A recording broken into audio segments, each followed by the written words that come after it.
تبدأ الحلقة 11 بمشهد خالد وهو طايح على الأرض عشان قاموا ضربوه شلة سعد، وعزيزة تحاول تصحيه وفجأة يجي عليهم سعد ويسأل عزيزة من ذا، وتقول له زوجي، ويقول لها خليني أشوف هو باقي حي. ويوم شاف اللي هو باقي حي قال الحمد لله. وبعدها الجيران يكسرون باب أبو إبراهيم عشان يلحقون على أم إبراهيم وهي طايحة بالصالة، ولما كسروا الباب ونقلوها للمستشفى، وسعد يشيل سيارة خالد ويشيل معه عزيزة ويحاولون يودونه لأقرب مستشفى، وأبو إبراهيم يلحقهم المستشفى عشان يشوف أم إبراهيم، وقالوا لها عندها وعكة صحية وادعوا لها تقوم بالسلامة. ويوصل سعد للمواقف المستشفى وشاف ناس متجمعة وتردد إنه ينزل، كان هنا كل الحارة الأحشاء موجودين، وعزيزة تصر عليه إنه ينزل يجيب سرير عشان يسعفون خالد. وعواطف تقول لأم متعب أنت السبب للي صار لأمي، وتخاصمت مع متعب ومع عواطف، ومتعب هدت الموضوع وقالت احشموا المكان خلاص واسكتوا. وأم متعب قالت لأبو إبراهيم احنا هنا معك ومع خيتي أم إبراهيم وما راح نخليها. وعزيزة وسعد دخلوا المستشفى، وقال لعزيزة سعد كملي مع خالد أنا لازم أمشي وضعي خطر هنا، وطلع من المستشفى. وبعدها أم متعب قالت لهم توكلوا على الله امشوا وأنا بجلس هنا عند خيتي أم إبراهيم.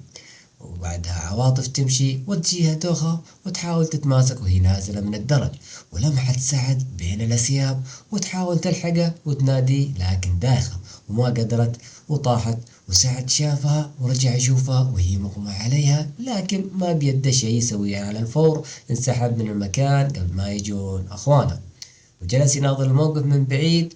وبعدها تتنوم وتصحى من الإغماء وهي تطري اسم سعد على لسانها. عزيزة لحد الآن ما تدري عن أمها منومة في المستشفى، تصحى عواطف وتقول الخبر لعزيزة أمها متنومة، وعزيزة زي المجنونة تركض في المستشفى. وشافها أبو إبراهيم وقال أنا بربيك، إلا تدخلت أم متعب وقالت لازم تسمع منها يا أبو إبراهيم أول قبل ما تحكم عليها، وقالت لهم إنها كانت تلحق خالد عشان لا يموت. وسألت أم خالد وين ولدي؟ قالت له في العناية، وهجمت عليها وحاولت تضربها وقالت لها أنا اللي لحقت خالد من الموت، لو ما سويت شيء كان الحين ميت. وجلست أمه تبكي وتدعي على اللي سوى فيه كذا وتدعي على عزيزة. وسألها أبوها تعرفين اللي سووا فيه كذا؟ قالت لا. وبعدها حاول يضغط عليها عشان تعترف أبوها، عشان كذا وقتها دخل دكتور وقال خالد حالته صعبة ويحتاجون متبرع بالدم. وعزيزة قالت لهم أنا جاهزة أتبرع له. وسعد يقابل الضابط ويقول له في شخص يعلم مكانه يمكن يعلم الشرطة عن مكاني. قال الضابط اسمع الخطة، وصار بينهم كلام مشفر وإيش اللي لازم يسووه. وأبو إبراهيم يقول لأم متعب روحوا وأنا بجلس هنا. قالت أم متعب والله ما أروح وخلي خيتي أم إبراهيم في هذا الحال. عزام يجي للمستشفى عشان يزور خالد، وسألها من اللي سوى فيه كذا؟ قالت له الحين ما عرفناه.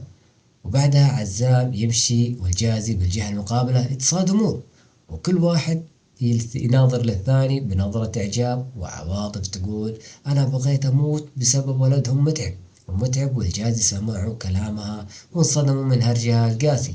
وبعدها متعب يستأذن من الجازي ويمشي، ومتعب تدخل على أم إبراهيم وتزورها داخل الغرفة وتطلع وهي مكسورة من حالتها ووضعها. وقال لها أبو إبراهيم لا تكسرين نفسك، اللي صار من رب العالمين ولا ما وصلنا لذا الحال. وعواطف تقول لعزيزة والله لا يصير لأمي شيء بسبب أم متعب، والله تشوفون وحدة ما هي عاطف اللي تعرفوها.